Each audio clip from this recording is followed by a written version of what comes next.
Et après, je suis allée à... Mesdames, messieurs, elle avait filmé le silence mieux que quiconque. Et pourtant, c'est dans un silence encore plus assourdissant qu'elle a choisi de disparaître. Chantal Akerman, l'une des plus grandes cinéastes du XXe siècle, a quitté ce monde sans laisser de mots, sans laisser d'adieu. À 64 ans, elle s'est enfermée dans une chambre d'hôtel parisienne et n'en est jamais ressortie. Ceux qui la connaissaient savaient qu'elle vivait dans une douleur invisible, une tension constante entre l'amour et la révolte, entre l'enfant qui voulait comprendre et l'artiste qui ne voulait plus être comprise. Mais derrière son œuvre radicale se cache une blessure plus intime. Dans les dernières années de sa vie, Akerman a confié qu'il y avait des gens, des regards, des discours qu'elle ne pourrait jamais pardonner. Ce soir, chers téléspectateurs, nous levons le voile sur ces non-dits, sur ces visages qu'elle a choisi de ne jamais absoudre.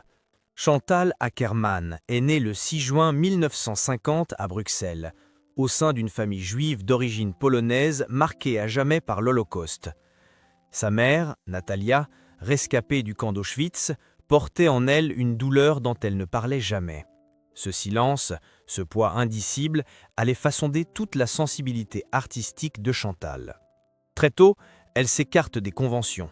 À 18 ans, elle abandonne l'école de cinéma INSAS et tourne son premier court-métrage, Saute ma ville, 1968, un cri visuel de révolte féminine et d'absurde.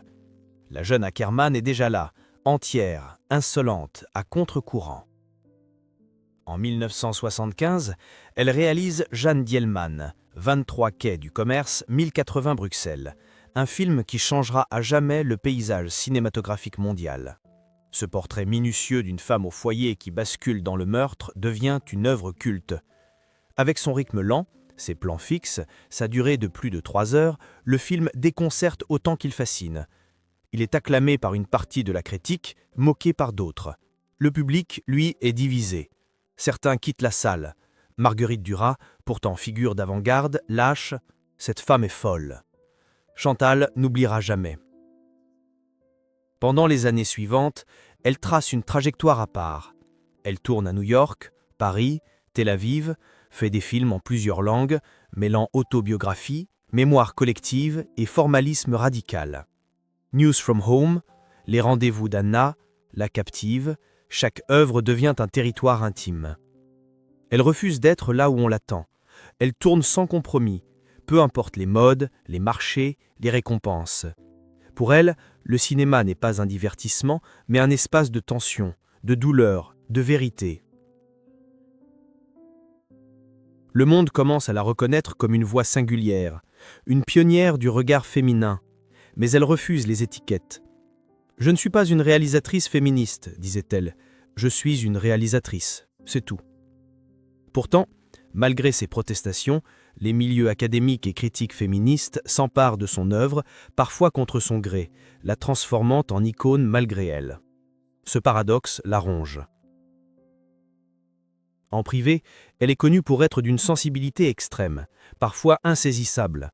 Ses proches parlent d'une femme brillante, mais tourmentée, joyeuse puis brusquement fuyante. Elle fuit les grandes mondanités, les honneurs, et garde un lien fusionnel, mais aussi tendu, avec sa mère. Ce lien sera au cœur de ses derniers films. Elle parle peu de ses amours, rarement de sa sexualité, qu'elle revendique fluide et intime. Ce qui compte pour elle, c'est l'expression d'un ressenti, pas son étiquette. À travers les décennies, Chantal Akerman devient un mythe discret. Elle enseigne, écrit, filme sans relâche, jusqu'à l'épuisement. Même lorsque ses films sont salués par Cannes, Locarno ou Berlin, elle reste en marge. À la fin des années 2000, sa santé mentale décline. La mort de sa mère en 2014 l'anéantit. Elle tente encore de tenir. Réalise No Home Movie, un film testament où elle filme sa mère malade dans leur appartement bruxellois. Mais la parole ne vient pas. Les silences sont trop lourds. En octobre 2015, elle se donne la mort, seule, dans une chambre à Paris. Le monde du cinéma est sous le choc. Les hommages affluent. Trop tard peut-être. Car toute sa vie, Akerman a cherché à faire entendre une voix différente. Celle des femmes, des marginalisés, des invisibles. Mais souvent, on n'a vu en elle qu'un concept, une théorie, une icône. Et non l'être humain blessé qui, derrière chaque plan, tentait de respirer. Derrière les acclamations critiques et les prix décernés dans les festivals internationaux se cache une vérité plus âpre. Chantal Akerman s'est souvent sentie étrangère au monde qui prétendait la célébrer. Très tôt dans sa carrière, elle comprend qu'être une femme cinéaste, juive, queer et radicale dans ses choix est moins une couronne qu'un fardeau. Ce qu'on lui refuse, ce n'est pas le talent, on le lui reconnaît volontiers, mais le droit d'exister sans case. La réalisatrice n'a jamais caché son agacement devant ceux qui tentaient de la signer à une catégorie. Réalisatrice féministe, héritière de Duras, voix de la Shoah contemporaine, Chantal repoussait ces définitions comme autant de chaînes. Son rejet du qualificatif de féministe n'était pas une attaque contre le mouvement, mais une revendication d'indépendance. Elle ne voulait pas qu'un combat collectif réduise sa complexité personnelle. Cela la met en porte-à-faux avec certaines critiques et institutions académiques qui, tout en encensant ces films, insistent pour les lire exclusivement à travers une grille féministe. Akerman ne supporte pas cette tension, être à la fois saluée et trahie dans l'interprétation. Elle dira un jour avec amertume « On veut que je représente quelque chose, mais je ne représente que moi ». Cette incompréhension profonde nourrit en elle une colère sourde. Les projections publiques deviennent des moments douloureux. Lors de certaines avant-premières de Jeanne Dielman, des spectateurs rient, s'ennuient, quittent la salle. Le film, aujourd'hui élevé au rang de chef-d'œuvre, fut à l'époque accueilli par certains avec hostilité ou moquerie. À une projection à Paris, Marguerite Duras, présente dans la salle, aurait lancé « Cette femme est folle ». Akerman, pourtant admirative de l'écrivaine, n'a jamais digéré cette remarque. C'était comme si même ses pairs, ceux qui auraient dû comprendre, la rejetaient. Ce rejet, elle le gardera enfoui, mais il reviendra hanter son œuvre dans le mutisme croissant de ses personnages. Mais la blessure la plus intime vient sans doute de sa relation avec sa mère, Natalia. Survivante d'Auschwitz, cette femme forte et silencieuse a été une figure centrale dans la vie de Chantal. Elle l'admirait, la craignait, cherchait à lui plaire, mais aussi à la provoquer. Dans News from Home, elle insère des lettres de sa mère lues en voix off, pleines d'amour inquiet, de chantage affectif doux amer. Ces lettres sont un fil rouge de l'exil, de la séparation, de la difficulté à être là, ensemble. Les non-dits familiaux, notamment sur la Shoah, pèsent sur leurs relations. Dans No Home Movie, Akerman filme sa mère très malade, cloîtrée dans leur appartement. La caméra reste fixe, parfois tremblante, les dialogues sont rares, pesants. On sent le poids de toute une histoire non racontée. C'est un film testament, mais aussi un aveu d'échec, celui de ne pas avoir réussi à briser le silence. Leurs discussions sur la mort, sur l'exil, sur la transmission sont toujours interrompues, comme si les mots n'avaient plus d'espace. La mort de Natalia en 2014 est un point de rupture. Chantal, déjà en proie à la dépression depuis des années, sombre davantage. Elle continue de travailler, d'écrire, mais l'étincelle semble éteinte. Elle parle moins, fuit les entretiens, refuse les plateaux télé. Elle confie à des proches qu'elle ne se sent plus à sa place dans un monde où ses films sont analysés mais pas ressentis, admirés mais pas compris. Et il y a aussi cette autre douleur, plus insidieuse encore, être comparée sans cesse. On la rapproche de Duras, de Varda, de Straub-Wieler. On la cite dans des thèses, des colloques, des anthologies. Mais rarement on l'écoute. Elle déteste qu'on dise d'elle qu'elle est la voix de ceci ou le regard de cela. Elle voulait qu'on la voie, tout simplement. Elle disait « Je ne veux pas qu'on me réduise à une parole féminine ou juive ou lesbienne, je suis une parole ». Ce combat pour l'autonomie identitaire, cette guerre contre les projections, cette lutte constante contre l'image qu'on fait de vous, ont progressivement épuisé Chantal Akerman. Chaque interview devenait un terrain miné, chaque compliment une menace voilée.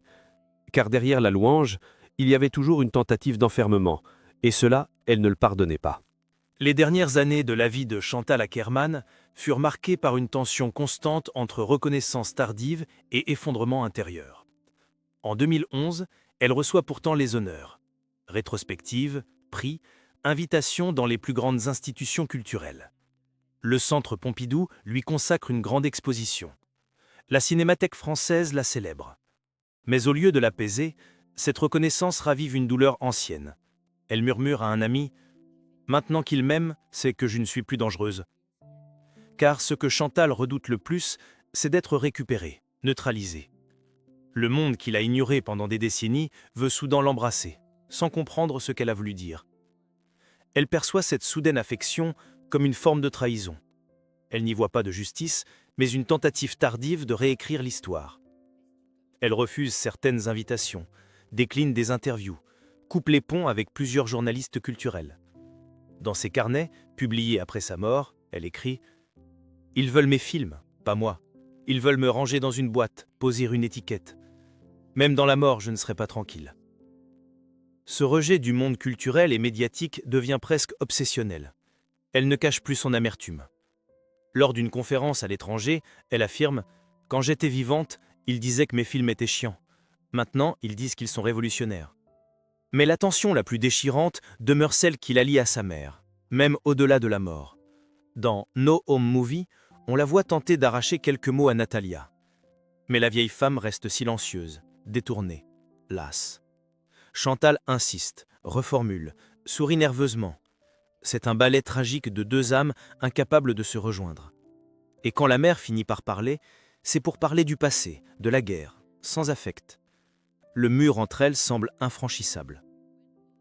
Après la mort de Natalia, Chantal ne parvient pas à faire son deuil. Elle retourne vivre à Paris, seule. Elle parle peu. Elle évite ses anciennes collaboratrices. Son film No Home Movie est accueilli avec émotion dans les festivals, mais elle ne se rend pas aux projections. Elle craint les questions, les interprétations. Elle ne veut pas expliquer. Pour elle, tout est déjà là, dans le cadre, dans le silence. La presse, pourtant bienveillante cette fois, commence à titrer. Ackerman, enfin reconnu, l'œuvre d'une pionnière revisitée. Mais dans les coulisses, elle s'effondre. Une amie dit plus tard, elle n'était plus capable de croire qu'on la regardait pour ce qu'elle était.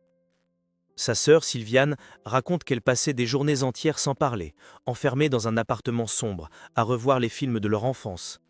Le poids du deuil, de l'incompréhension, du temps perdu, tout la submerge. Un jour, elle écrit à un proche « J'ai attendu des excuses pendant toutes ces années. De ma mère, de ceux qui n'ont pas vu, de ceux qui m'ont dit que mon cinéma était trop lent. » Puis, une autre phrase, plus déchirante encore, « Mon œuvre est devenue un mausolée. J'y suis vivante et morte à la fois. » Le 5 octobre 2015, dans une chambre d'hôtel du 10e arrondissement de Paris, Chantal Akerman met fin à ses jours. Elle laisse derrière elle des bobines, des silences, et un cri muet adressé à ceux qu'elle ne pardonnera jamais.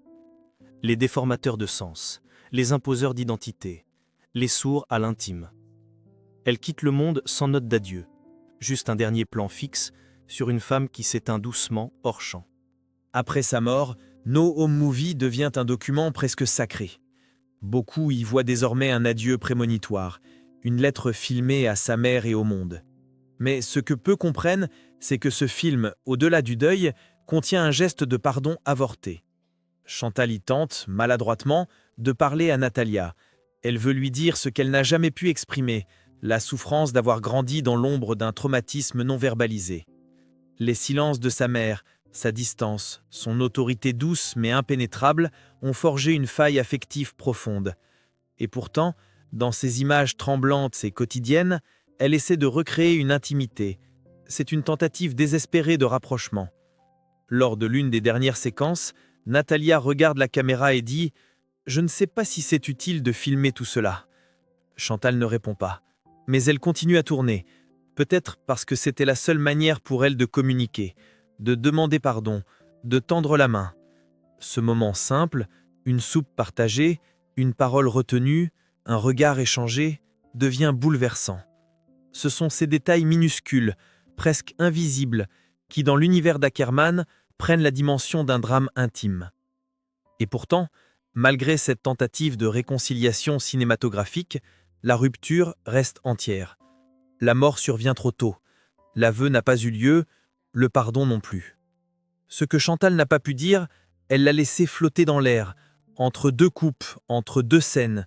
Une amie dira plus tard, elle a filmé tout ce qu'elle ne pouvait pas dire, et à la fin, il ne lui restait plus rien à filmer. Dans les mois qui suivent sa disparition, ses archives sont fouillées, ses carnets analysés, ses mots décortiqués. On cherche une clé, un indice, un sens, mais comme toujours avec Chantal Akerman, la vérité n'est jamais offerte, Elle est dissimulée dans les creux, dans les respirations, dans les vides. Son dernier cri est un murmure adressé à tous ceux qu'elle aimait, mais n'a jamais pu atteindre. Et c'est là, dans ce paradoxe, que réside toute la beauté tragique de son œuvre. Elle voulait pardonner, peut-être, mais le monde, lui, n'a jamais su lui demander pardon. Mesdames, messieurs, il existe des silences plus lourds que 1000 cris. Celui de Chantal Akerman en fait partie. Elle nous a quittés sans discours, sans manifeste, sans mise en scène. Juste une porte fermée, un corps trouvé, une œuvre qui reste. À travers ses films, elle a tendu un miroir à une société incapable d'écouter les voix trop lentes, trop douloureuses, trop vraies. Elle n'a pas crié vengeance, elle n'a pas accusé, mais dans chacun de ses plans, elle a placé une exigence, celle d'être vue pour ce qu'elle était, et non pour ce que l'on voulait qu'elle représente. Peut-on vraiment pardonner à ceux qui n'ont jamais demandé pardon? Peut-on se réconcilier avec une mère quand les mots n'ont jamais franchi la barrière de l'histoire? Peut-on aimer un monde qui vous enferme dans des images figées? Chantal Akerman laisse derrière elle plus que des films. Elle laisse un vertige. Celui d'une vie à chercher un langage au-delà des clichés, au-delà des rôles. Et peut-être que ce soir, chers téléspectateurs,